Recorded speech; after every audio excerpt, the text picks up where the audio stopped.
Hey everyone, welcome to the Catholic Entrepreneur Podcast. I'm your host, Mitch Fisher. Today's guest, we've got Nick Falls at Lux Lab. I'm going to bring him on in right away. Hey Nick, how are you? I'm well. How are you? Were you talking about me? Yeah, just doing a quick intro. I was having some mic issues. I apologize for the delay. I'm not sure. Hopefully it sticks through for us. But yeah, why don't you go ahead and just start off by introducing yourself? Okay, beautiful. Um, well, thanks for having me, first of all. It's good to uh, maybe we can ask you questions at some point. Maybe not. Maybe that's after the podcast, but would love to get to know you too. Yeah, you could do that. Yeah. Has this podcast ever been about you yet? I mean, we need to like reverse it a little bit. It's funny you say that. I had a past guest just reach out and email me about that. He's like, "Hey, I feel like we should get to know you. So maybe we do need to do a little bit of that." So Yeah. Yeah. It feels like it's a little scary when it's all about me. So yeah, we need to reverse it a little bit. But yeah, I mean, I'm a broken man. I think I'm a dad. I'm a son of God, but maybe sometimes it feels like a third cousin. Maybe I need to get some prayer up. But yeah, I'm a filmmaker. I'm a husband. I think I said that. But but yeah, we run a company called Lux Lab, which is I think why you reached out. Maybe you've seen some of our stuff, and I think we've recently kind of doubled down with our more of our Catholic content, probably in the past year, where before that we were pretty wide open, still trying to figure out our identity. I think it's similar to our own children. Like our company is almost 8 years old, and probably at 8 years old, even or even younger, we're still trying to figure out who we are, right? And that maybe that's us a little bit. But in the past year, I think we've definitely discovered that that's kind of our home is more deeply Catholic work, helping out ministries, helping out dioceses, parishes, Catholic schools, um, and everything in between. Even Catholic-owned businesses, just because it naturally fits, right? Well, we're helping a home remodeling company right now, or financial services. So it naturally happens when you know a guy. Um, so, but that's kind of the space we're in now. Just deeply Catholic brands. very cool. How did you start then? So like, what were the first couple months like? Yeah, starting a business was it's always testing things. This is probably my fourth business, and I think there were a lot of wounds from starting other businesses that have failed, and starting this one was scary again. Those wounds were starting a business by myself and not having accountability or someone to brainstorm with, um, and and maybe not feeling confident about if this is going to work or not. And so, but this business was built with friends who were passionate about the things that I was passionate about, and um, and also some a good sized investment early on, because one of our first projects was a TV show on EWTN, which was our baby. um, and we loved doing that until it was canceled during COVID. That show, you might be able to, maybe you've seen it, maybe you should go see it. It's on Amazon Prime. It's called Real Life Catholic. It's with Chris Stefanik. It's like Catholic dirty jobs, and we would go out and hang out with farmers or surfers or um, and just people who wanted to share their story, share their job, and we would get Catholic on them. So it was a fun time, but COVID shut that down. And But yeah, I can dig more into that. I think it's funny that I love what you're doing with Catholic Entrepreneur, because I've always, you probably meet other other entrepreneurs who are trying to build a business, and a lot of us are maybe still kids and don't know how to do it unless we went to business school or or something like that. So I'm still trying to, even after 8 years, there are things that I'm still learning, right? But I love how you get to know these entrepreneurs to kind of maybe even learn from their mistakes. Yeah, that's definitely one of the more fun parts about this is just learning from people. Just because, just through organic conversation, you can learn a lot about business, the mistakes, the hardest parts, the things that you should look out for if you want to start a business. Like that's been a very fruitful kind of part of this as well. So tell me about the TV show a little bit more. Like how did that start out? Yeah, I kind of want to dig even further in order to like get to where we were with that show.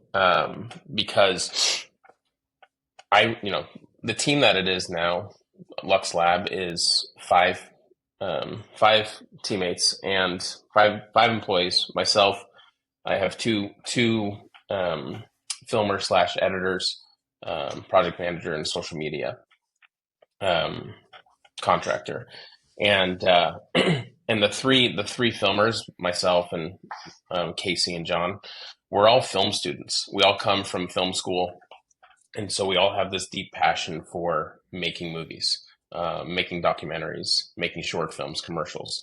And so I think there is a strong desire for a show like Real Life Catholic to come about. But um, but I think early on, that seemed to be what I wanted to do. The career I chose was to be some director on a Hollywood set, and I think every film student hears the same thing, which is first day of school, the teacher says, "Who wants to be a director?" And everyone raises their hands, and the teacher says, "All right, everyone but two of you put your hands down," because that's how hard it is to like actually accomplish that dream. So I think from that moment on, I realized maybe camera is more my thing, or maybe producing, or you're really starting to figure out what you actually want to do. But I think I think ultimately, I still wanted to tell stories, right? We are all in love with stories. Um, and yeah, maybe we all have our favorite films, maybe we don't. But I think anyone that I chat with, my age, uh, we all have our favorite films. I think I've talked with younger people who say, I don't know movies, I just watch YouTube. Like, sure, that's a thing. Maybe I'm calling someone out. I don't know if I'm calling you out, Mitch. If you're a YouTube guy or No, I'm not so much a YouTube guy. It's always interested me because I didn't even realize until my brother got into like YouTube and just like some of the various channels that are producing like good content on there when he was in high school, and like he really liked film. And then I went to college and had some friends who like that was like their primary kind of content they consumed was just like YouTube videos. And that was honestly new to me because I knew YouTube as a platform, obviously, but I had never been much of like a consumer on YouTube. I mean, here and there, like for like podcasts or like sometimes like music or something. But yeah, I'm somewhere in the middle, I guess. I do like I do still like films, but I have heard of kids in my generation or even below or that are like can't even sit through like an actual film because they're just so Mm, used to like the short form stuff, which is sad, I think. So yes, my wife loves foreign films, and I'm like, that's like homework. I don't want to watch that. I don't want to. I don't want to have to read it the entire time. She loves some really good films. I actually met her at a bar, and the thing that attracted me to her, other than her looks, was that she was a film student. And I think, but she's always loved foreign films. Like, I don't want to read the movie. We always talk about show don't tell. Like, filmmaking is a visual medium, so we need to, mhm. and people want to figure it out themselves, right? We don't want. That's why maybe a lot of Christian movies fail in the secular world because it's pedagogical. It's preaching to you, where we don't want the facts. We want to be able to figure out the story ourselves. That's why maybe we love The Matrix or Memento because we might have to watch it a couple times in order to understand it and to pull out the threads that we fell in love with. We want to watch it again. It's kind of like building IKEA furniture, right? You don't want to just buy it built. You want to put it together yourself. I don't know. Do you feel the same way? Do you like IKEA furniture Yeah. or No, Legos? Yeah.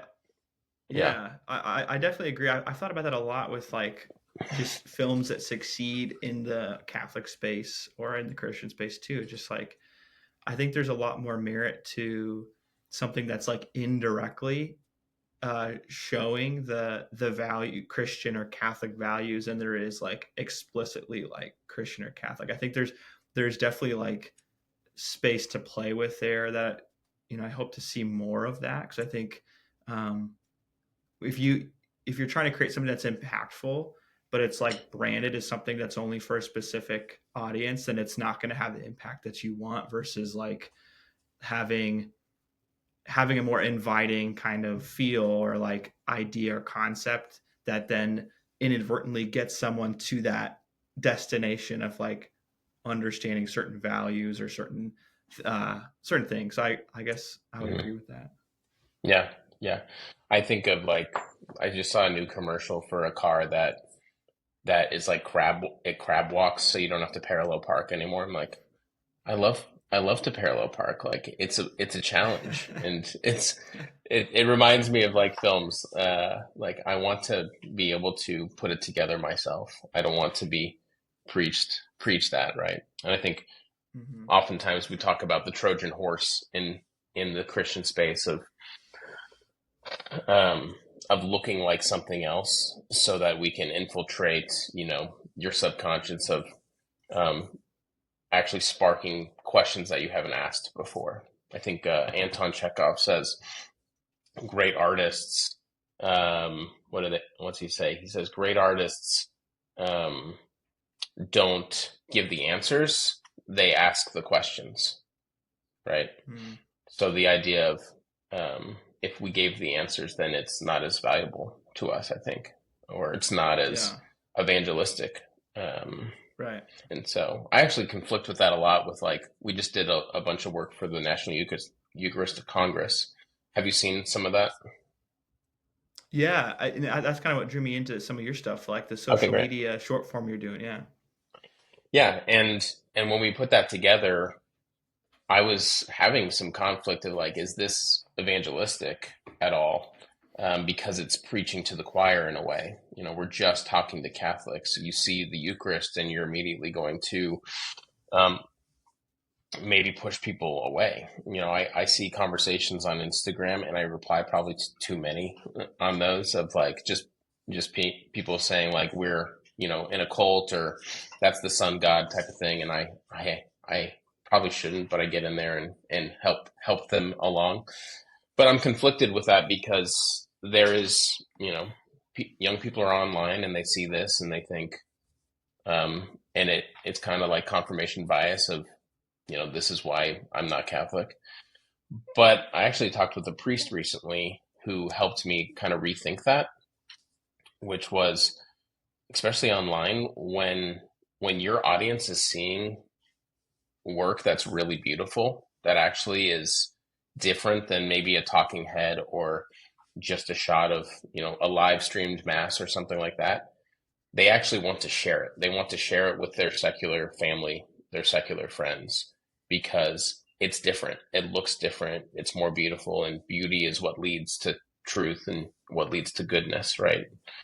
We talk about the transcendentals, and we're confused with that. Like truth is always subjective, right? Your truth is different than my truth. I mean, in the secular world, that's what they think. And goodness is also, not always promised. We're always disappointed with things, but it's beauty that pierces through all of those, you know, facades, those obstacles in your mind. Beauty is what pierces through that. So that's why that priest reminded me, like, yeah, I think because this is beautiful, it's being shared, and it might be pre-evangelistic, pre-evangelistic because it's sparking people's curiosity again. And I think we're Hmm. seeing that, right? We're seeing like a people. I don't know. I don't know about you. I feel like even though the Pew Research numbers might be down, I feel like what I'm seeing is more people, especially bigger names being converted, right? Or on Hallow, we see Yeah. like what's his name? Bear Grylls come on. I don't know his history, Yeah. but like things like that. Yeah. Or I just ran into The Jordan Peterson actually last Sunday. His wife is at my church.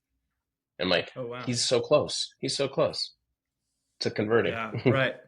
I see, and there's a lot of that going on too, and I've been noticing that as well. And to your point about I've struggled with that too when it comes to content. Like, how can you actually make a difference and evangelize through content? I think that is the answer. I think is making it shareable. Like that's because to your point, like if you're sharing stuff that's explicitly Catholic, like that's for a Catholic audience. But there's a statistic in some of the work that I do that we kind of share. Like I think it's like 32, probably less than 30, about 32% or so of Christians say that they would create their own like content up sharing their faith versus like 86% of Christians say that they would share something um, that they see in their social media feeds that Mm, like about their Christian or Catholic faith. So it's like mm, most people aren't going to create stuff on their own because like maybe it's not a skill set or they're just not interested, but most people will share those things that resonate with them, which that's where the evangelization happens. I think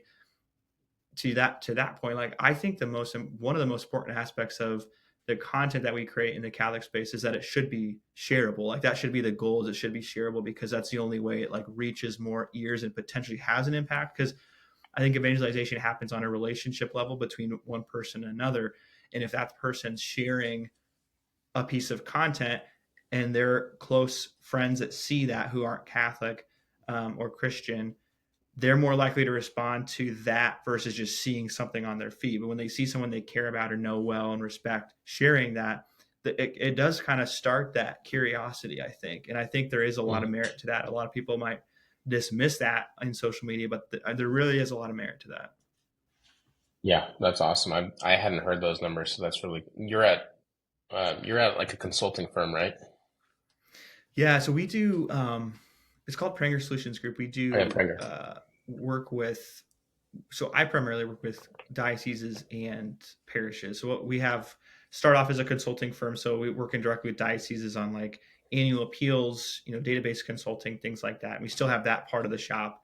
And then we started developing Catholic social media, which was like a need for a lot of parishes during COVID, where we basically just started a subscription service of like we provide you social media content, offertory resources, and we just would email out those pieces of content with a caption, tell you like when to post it, and that worked really well. And then we reiterated a couple years ago to finally build an actual platform. So it's not like we're sending an email with all these attachments. It's like a real platform where you can click and schedule the content that we're serving up.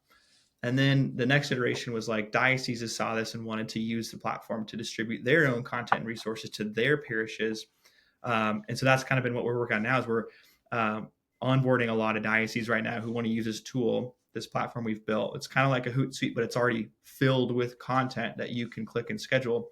And Mm, dioceses are now using it as kind of like a communications hub to provide value for their parishes so that the parishes have stuff to post to their social media, and it's created by the diocese. So it's trusted. It's also helping the diocese kind of further their reach and their message. So we just think of it as like a pipeline. We're just mm. at this point we are more of a software company that we've built a piece of software that works well for that.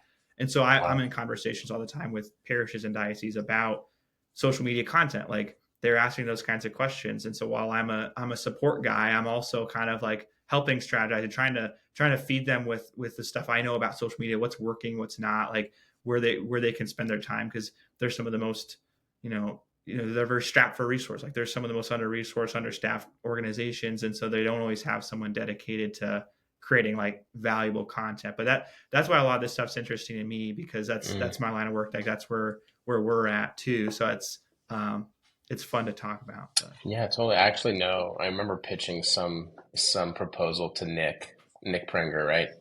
Oh yeah, yeah, Years ago. It was for some diocese, maybe in I don't know, Idaho or something. But nice. yeah, we were a little out of the price range.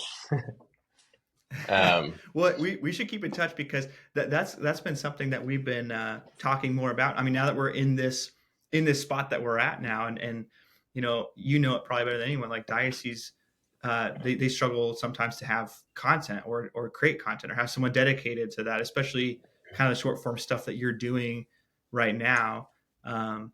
It's important. Yeah, Like everyone realizes it's important, but it's really hard to do, totally. and you're doing it well. But Yeah, well, we'd be honored to partner. Let's turn the cameras off and talk business. No, I think I actually, as soon as you were talking about it, I was like, man, they need videos, like short, like 5 second reels for their social media or for their diocese to pick like some actual reels that, Instagram loves the reels and it continues to boost that in the algorithm. So until that stops working, I think that might be a good asset for you guys. So, yeah, could be fun. definitely. What Yeah. so tell me more about kind of the Eucharistic Congress work. Tell me more about like what other projects uh are you working on right now in that space, like in social when it comes to like social media content. I'm curious what Yeah, that yeah. looks like. So Congress was fun and kind of a gift from God to be able to land that that client because you know I think because we doubled down on the Catholic like we really niched down my social media um, coordinator Justine.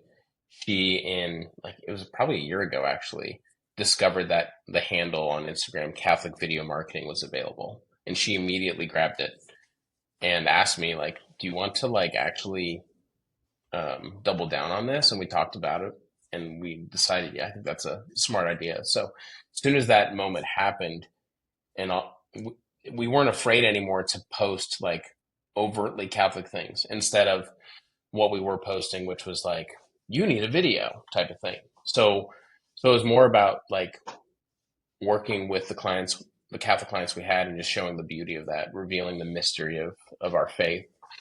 Um, and yeah, there's some fun videos that we've produced since then. But I think um, the Congress came about because of their need for good content and my my history is at Focus Fellowship of Catholic University students. So I used to shoot I used to shoot Seek conferences, and so I have a lot of experience doing that.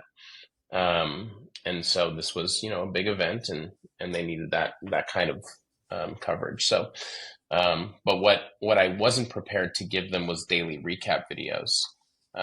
And that was kind of like the decision for them, like if I was going to be able to offer that or not, whether they'd work with us.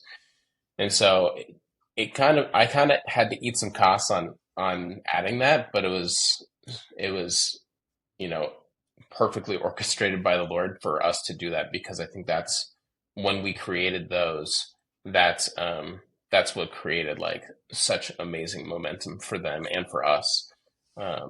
Especially day four, the procession in downtown Indianapolis.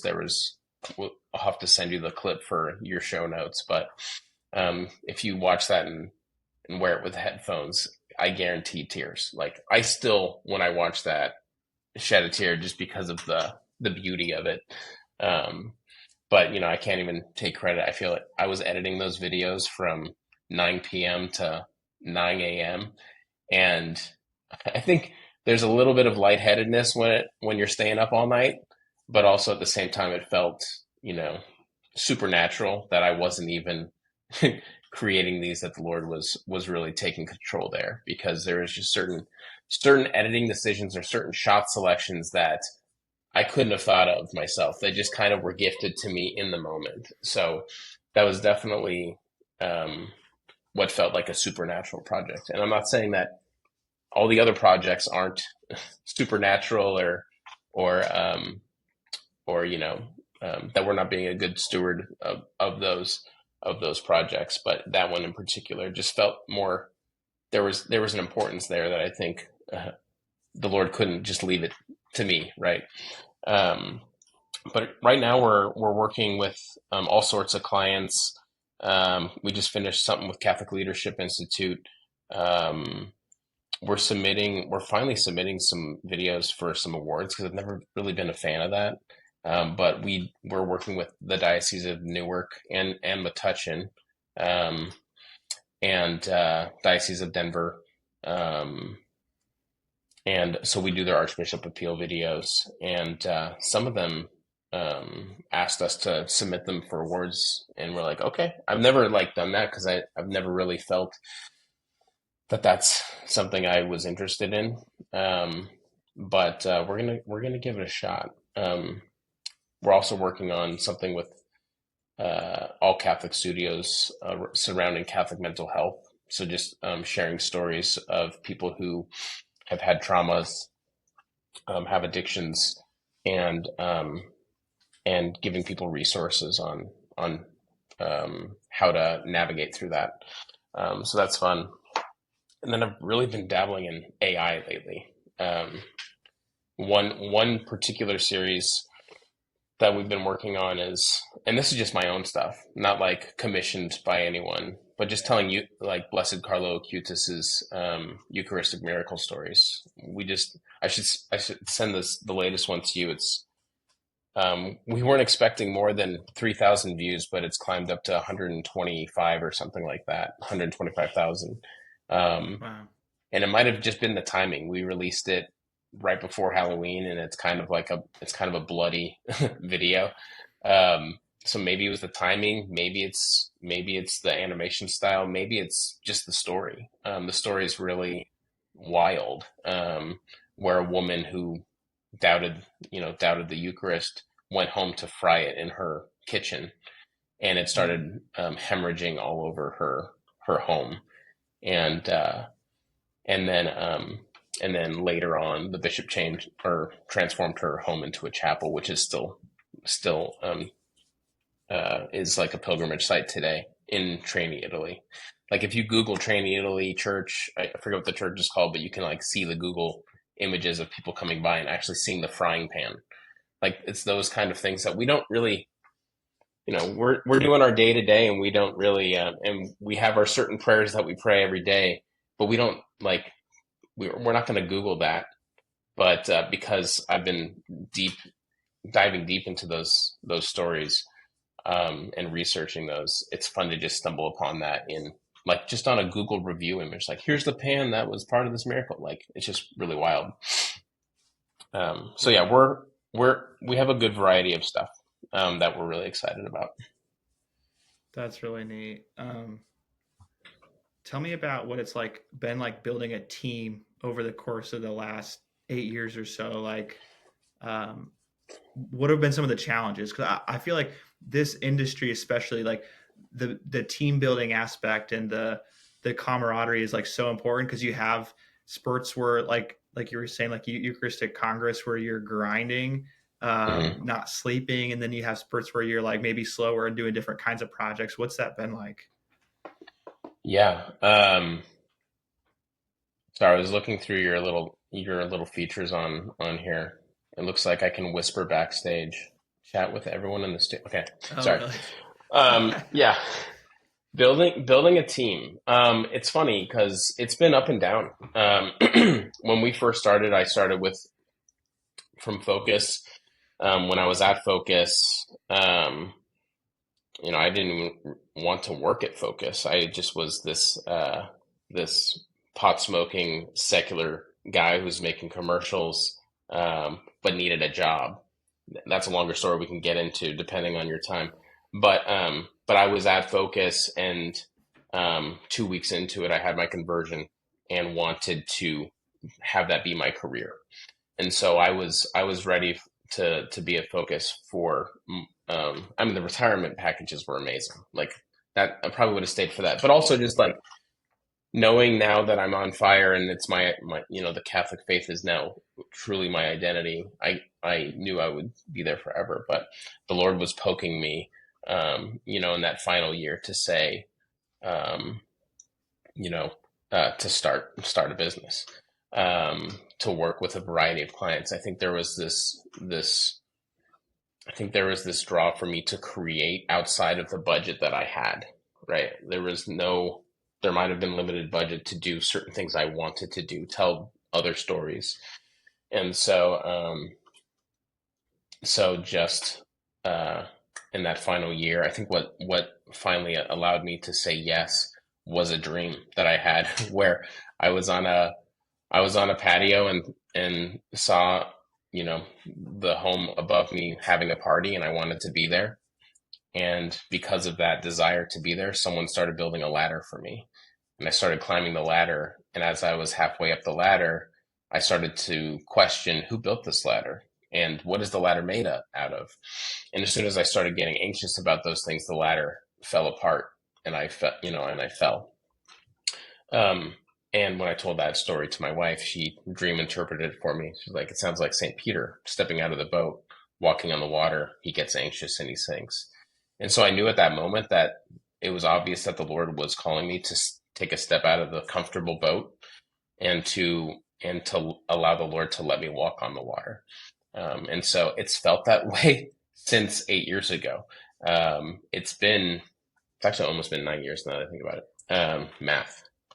Um, because it's always like sometimes I'm ankle deep, sometimes I'm, chest deep, sometimes, but most of the time I like to think that I'm walking on the water, that the Lord is really carrying us through. But there's been ups and downs throughout the entire way. So when we left Focus, I brought my friend who was also a missionary at Focus, who wanted to work with me, John. And so he started with me. He didn't need much, and I couldn't promise him much because we were just getting started. But I knew my clients would probably be Focus and Real Life Catholic with Chris, and we'd figure it out as we went. And so the TV show ate most of our time up, and when we were, mid-season, we'd be working various commercials for different businesses, mostly Focus and Seek and SLS at the time. And I was hitting a ceiling, right? Like if we were getting into the business, like I knew I needed a salesperson. I needed someone to do the sales while I was working the creative, because I couldn't handle both. And my family was growing at that time too. I had a 1-year-old and was planning on having more. And I wanted to give time, the appropriate amount of time to my family and the business, which I was also raising. And so John and I both agreed that we need to find someone, and I found another focus. I mean, hire Focus missionaries for your things, right? They are just hard workers, um, and they're also like culturally fit. Um, and competency comes later, but like the culture fit and also just like the work ethic, Focus missionaries is the place to be. But anyway, poached another Focus missionary from Focus, Keegan, who became my salesman for the next 3 years. And then COVID hit. And actually, I mean, it was longer than that. But when COVID hit, it really disrupted everything. We lost $500,000 worth of work in 48 hours. We had to figure out, what are we going to do next? We started actually niching down in schools because schools couldn't show off their schools at that point. So they needed virtual tours. And we also pivoted to real estate. So that became like our thing for a couple of years too. Like virtual videos of homes. And so yeah, building, because of COVID though, because of the loss of work, it took another 2 years for us to realize we need to downscale. So I bought out John and Keegan and continued the business with two of my videographers. And we're still chugging, but I think at some point we still want to grow back to a point where I can be more in the creative again, because at this point I've kind of taken Keegan's role, right? Keegan, in terms of like sales and admin and things that it takes to raise a business, but things that maybe the Lord wasn't calling me to do, or maybe he was. I'm still trying to figure it out. Hence the third cousin thing. Maybe I don't know if I'm listening all that often, or if I'm saying yes to the right things, but still trying to figure that out. Still trying to figure out, like, can I get back into the creative again? And if so, Lord, bring that, bring the resources that I need to do that. I think maybe there's a difference, Yeah, I'm still trying. Yeah, this isn't therapy, or you're not my spiritual director, so maybe if you if you want to dig in there, we can. But yeah, so that's kind of No, where it's we're at. yeah, that's awesome. So you mentioned like your reversion story. I want to hear about your reversion story. Oh my gosh, yeah. It's been a while since I've shared it, but um, it was, I was in the filmmaking world, making feature films, short films, commercials in Denver. And in Denver, the film, at the time, 2012, the the film incentives weren't great. So you really had to go to California to film something, which I did. I would have to go to California to go make a movie. Um, but I was newly married and I was an apartment manager. So that's kind of how I was paying the bills. Free rent. If you're young, apartment manager is the way to go. Free rent, and you just got to tell people to turn in their checks, which is scary sometimes, depending on the renter. But free rent, especially when you're starting a family. So it was that, and trying to build businesses. Still carrying wounds of like, I can't do this without, I'm trying to do this, but I don't have that accountability or someone to brainstorm with. But as soon as we got married, my wife started working at Focus, and um, in that in that like in that year, um, I was pretty depressed, because the work wasn't, commercial work wasn't coming in. Um, I was apartment managing, which was comfortable. Like we didn't have a lot of expenses, but I wasn't like living a fulfilling, like I wasn't doing the filmmaking things I wanted to do. So, so it was at that time that, you know, God orchestrating everything. My cousin Robbie, who was growing and selling weed, I decided like, you know what, you can move downstairs because there's a unit open and he needed a spot where he could discreetly do it because at the time it was illegal.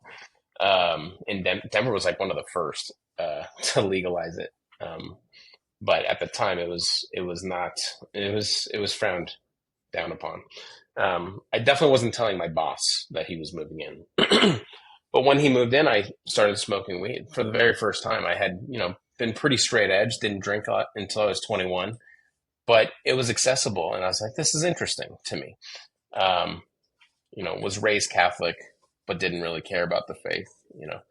My, even my wife marrying me, strong Catholic, the veil was over her eyes. Like the Lord was placed a veil there to say, you need to like, help this guy out. Um, unknowing to her that that's what she was doing. But yeah, I think it was about a month of just going down there every single day and just kind of like forgetting about my problems. But it was April 16th, 2012. Um, well, actually, no, working backwards. When Allison got the job at Focus, they needed a videographer. And so my mentor, uh, my future mentor, Jeremy Rivera, decided to bring me in. I don't know if you've met Jeremy. You might have worked with him through Pranger. I'm not sure. He's in the digital like marketing world also. Um, he brought me in for an interview. I was probably high, had a long ponytail. It's not there anymore. Maybe I should bring it back.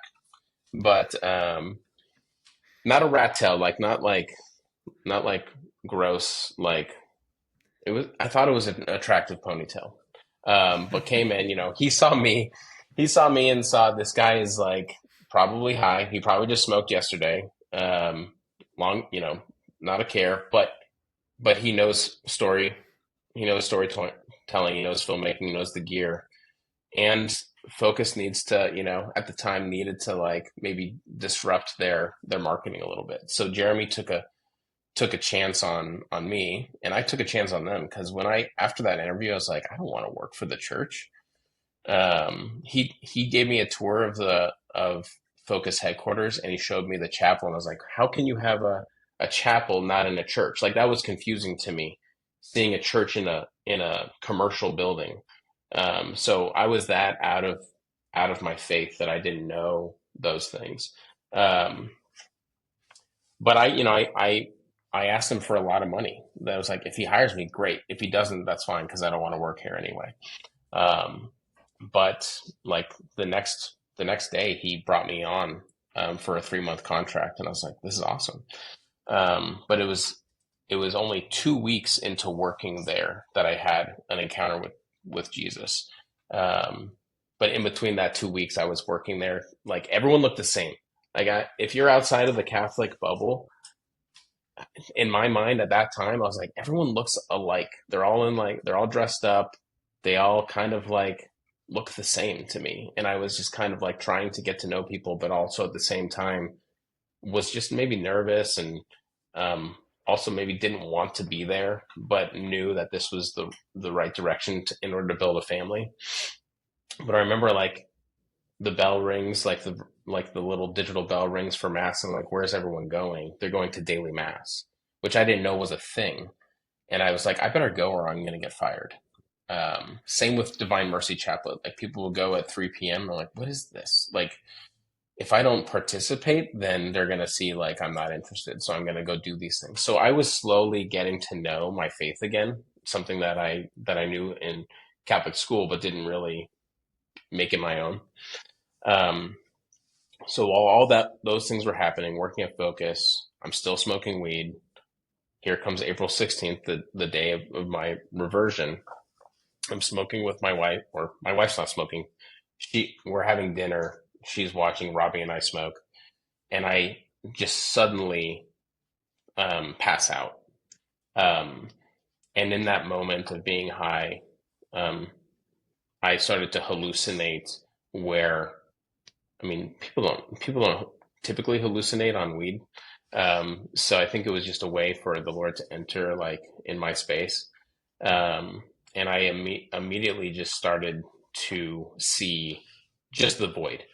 Um, and it what and I recognized pretty early on that I'm stuck in what seems to be hell, because it in that moment I could tell that I was going to be there forever. It felt like eternity, not only because I could see that it wouldn't end, but also it felt that I had already been there already forever.